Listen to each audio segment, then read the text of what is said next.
техники и компьютеризация деятельности привела к малоподвижному образу жизни и сидячей работе.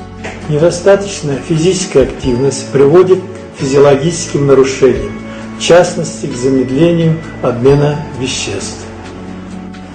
Падает выработка уровня жиросжигающих энзимов, что приводит к набору лишнего веса. Гиподинамия является одним из факторов развития сердечно-сосудистых заболеваний.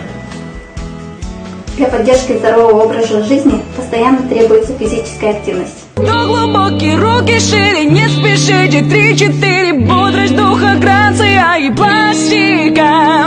Общее укрепляющее, утром отрезвляющее, если же пока еще гимнастика.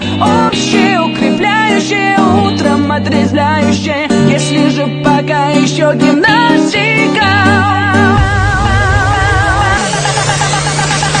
Если вы в своей квартире, лягте на пол 3-4, выполните правильно движения.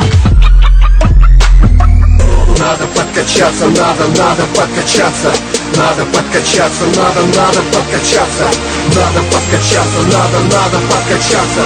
Надо подкачаться, надо подкачаться, надо подкачаться. Надо подкачаться, надо подкачаться. Надо подкачаться, надо подкачаться. Надо подкачаться, надо подкачаться.